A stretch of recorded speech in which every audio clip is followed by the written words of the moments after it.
সুপ্রিয় দর্শক, আসসালামু আলাইকুম। খুবই মজাদার একটি রেসিপি নিয়ে হাজির হলাম আমার রান্নাঘরে।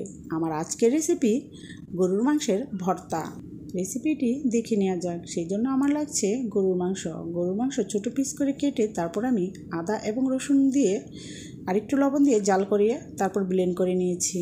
আর ব্লেন্ড করার পরে ঠিক এরকম হয়েছে। এবার একটি প্যানে তেল দিয়ে দিচ্ছি দারচিনি, এলাচ, তারপর দিয়ে দিচ্ছি পেঁয়াজ কুচি।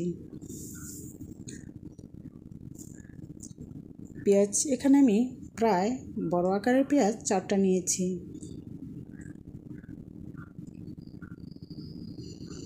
এবার সামান্য লবণ দিয়ে তারপর কিন্তু পেঁয়াজটাকে ভেজে নিতে হবে। লবণ দিয়ে ভাজলে পেঁয়াজটা দ্রুত ভাজা হয়। পেঁয়াজ যখন ভাজা হয়ে গিয়েছে আমি এখানে দিয়ে দিচ্ছি বাদাম বাটা। আপনি কিন্তু ইচ্ছা করলে যে কোনো ধরনের বাদাম এখানে ব্যবহার করতে পারেন।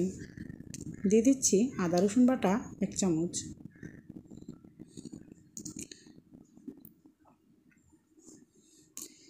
সামান্য পানি দিয়ে দিয়েছি।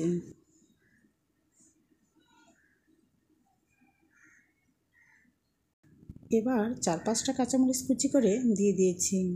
তারপর দিয়ে দিচ্ছি 1/2 চামচ জিরে পাউডার, দিয়ে দিচ্ছি 1/2 চামচ করে হলুদ এবং মরিচের গুঁড়ো। এবার একটু কষিয়ে নিচ্ছি।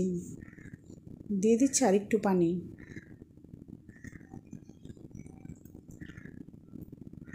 এবার দিয়ে দিচ্ছি প্যাকেটের গরম মশলা থেকে সামান্য গরম মশলা, দিয়ে দিচ্ছি জায়ফল জায়ত্রী বাটা। এবার মশলাটাকে ভালো করে কষিয়ে নিচ্ছি। মশলাটা কষানো হয়ে গেলে দিয়ে দিচ্ছি ব্লেন্ড করা মাংসগুলো। ভালো করে নেড়েচেড়ে মশলার সাথে মিশিয়ে নিচ্ছি। একটু সময় নিয়ে মিশিয়ে নিতে হবে। আমি আরেকটু পানি দিয়ে তারপর কিন্তু ভালো করে কষিয়ে নিচ্ছি মাংসটাকে।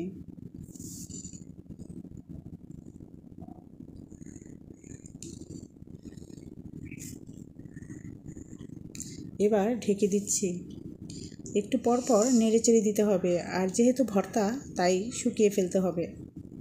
পানিটা একটু সময় নিয়ে কিন্তু শুকিয়ে নিতে হবে। আর যদি চুলাটা বাড়িয়ে দেন তাহলে কিন্তু নিচে দিয়েই লেগে যাবে, তখন খেতে কিন্তু অতটা টেস্ট লাগবে না।